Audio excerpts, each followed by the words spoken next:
Welcome to the Two-Wheeled Rider YouTube channel. My name is Mario Orsini, and in today's video, which is a part of a much larger series about how I go putting together my motorcycle travel videos, I'm going to be going over my MotoVlog setup.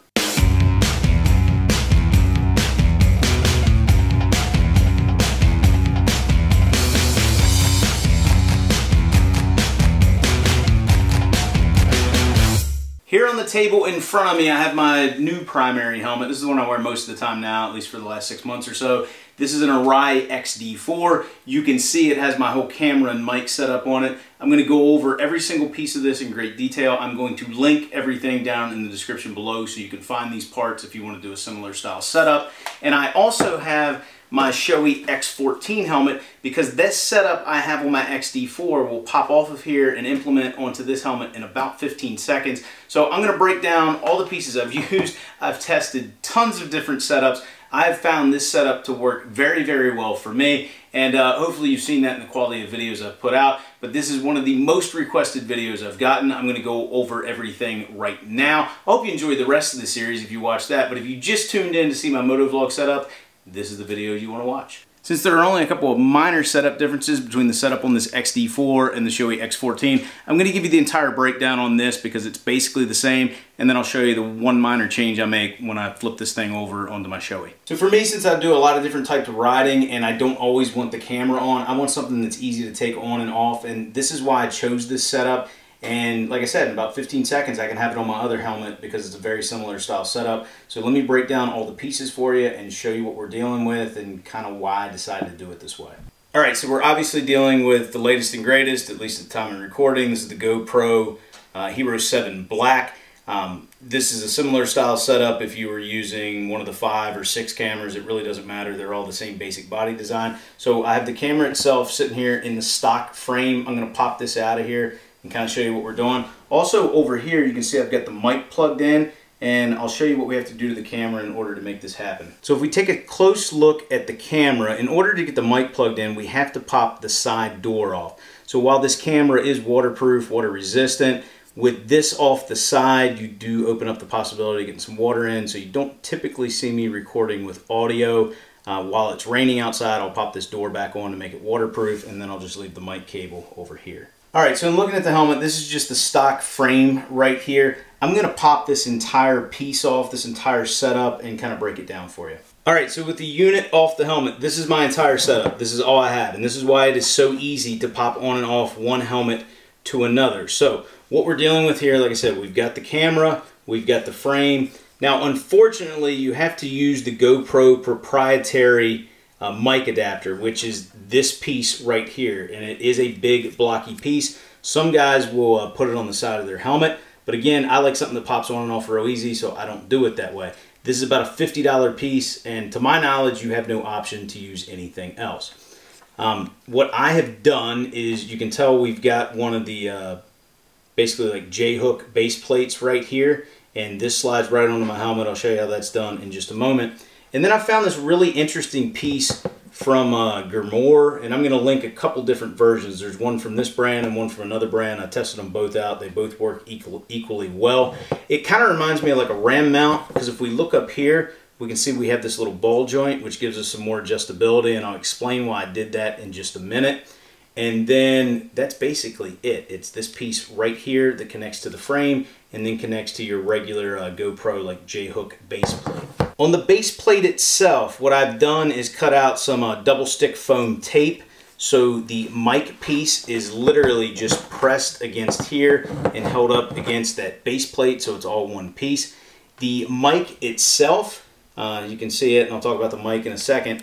Obviously, there's always a lot of excess cabling. What do you do with that? Well, I made it simple. I put a piece of electrical tape around it, and then it is zip tied onto the mic adapter with 2 little zip ties there that I cut off to make nice and neat.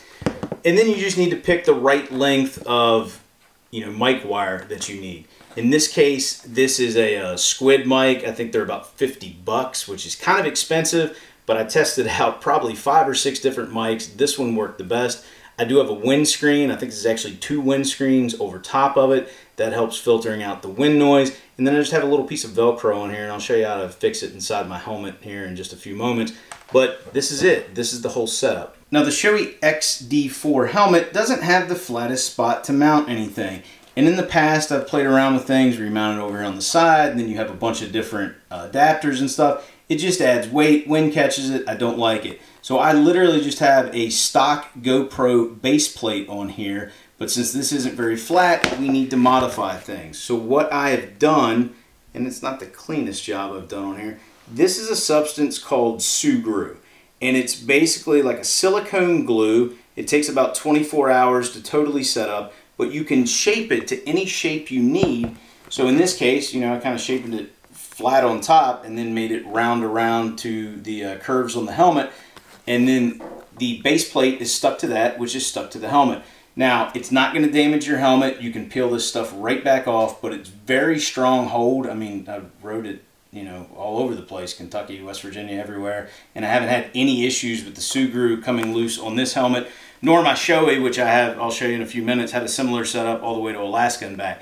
The Sugru stuff you can pick up at Target. I'm going to link it down there on Amazon. This is, you know, kind of a picture or kind of a look of what the, if you buy a full container, looks like. They make it in a bunch of different colors. This is a pack of silver gray right here. I've used black on my helmets, but they've got black, gray, red, white. They might have some other colors.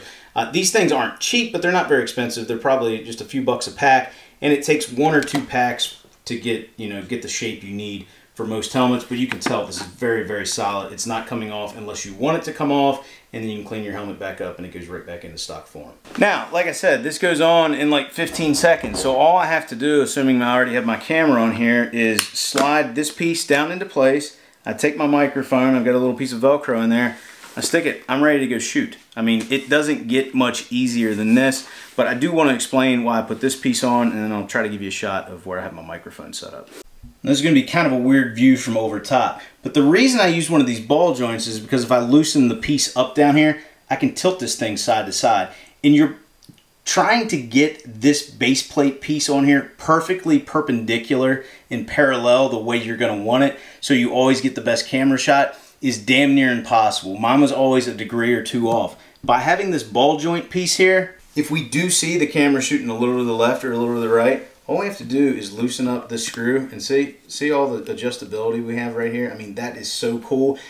Yes, you could bump it and knock it out a little bit, but if you do notice that, I mean, it's pretty simple. And really, once you get this screw tightened down, it's going to hold in place at some pretty high speeds. So mic placement is something that's going to vary greatly by helmet. I have found the best place on my XD4 is basically right there to the mic that goes to my Sena headset up on the chin bar. I do have a different setup on my Shoei, and I'll explain that here in just a few moments. So one big thing on mic placement, it's going to be different for everyone. It's going to be different for every bike depending on what the wind noise is, and it's going to be different for every helmet. So it's something you're going to have to experiment with.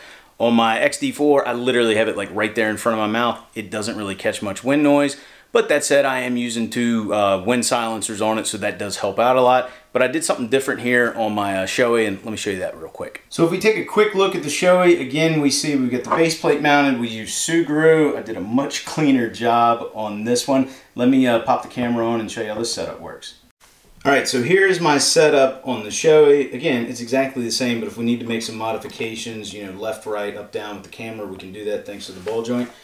I don't actually put the mic on the chin bar on this one. I tried that. I was getting way too much wind noise. So what I do with it is I actually pop the cheek pad out, which just snaps out, and I bring the mic up from underneath. I stick it in the cheek pad, and then I pop the cheek pad back into place. And I have gotten excellent audio out of that. Again, my entire trip to Alaska was done that way. I think the audio turned out pretty well on it. So it's basically the same setup as this, just different mic placement. The other thing you'll notice on this helmet is this piece right here. This is a Tether. The reason I have it on here is because I did a track day earlier this year, and they wanted the cameras to be tethered onto the helmet so you had a backup.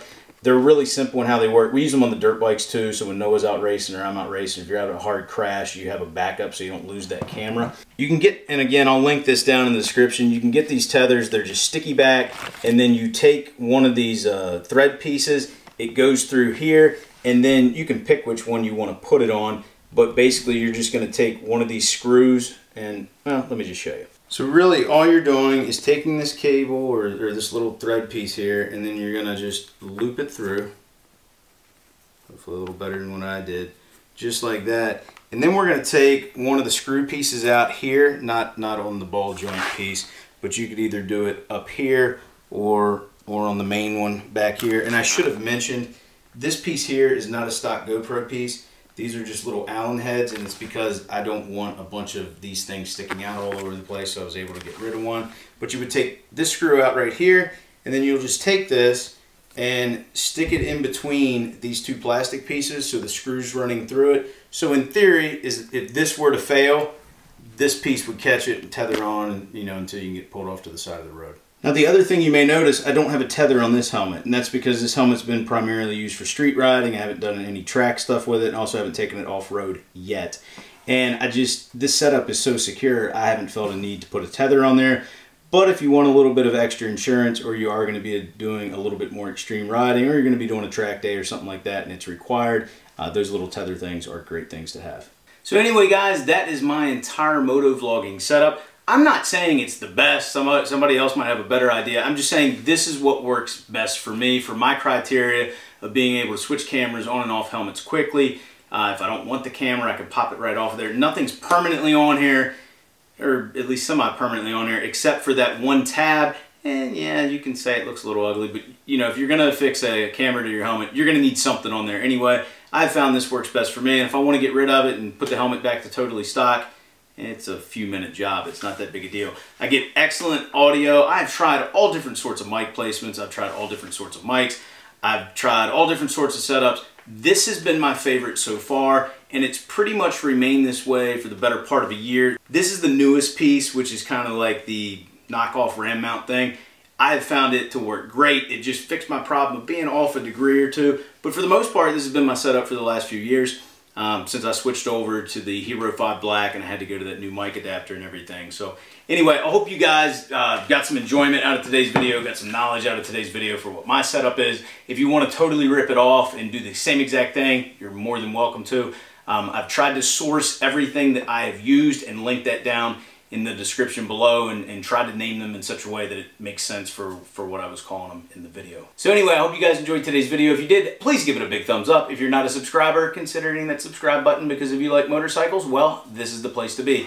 If you have any questions about my setup, or any questions about any of the equipment or anything, or anything camera, helmet related in general, let me know down in the comments section below. And as always, I'll talk to you again soon.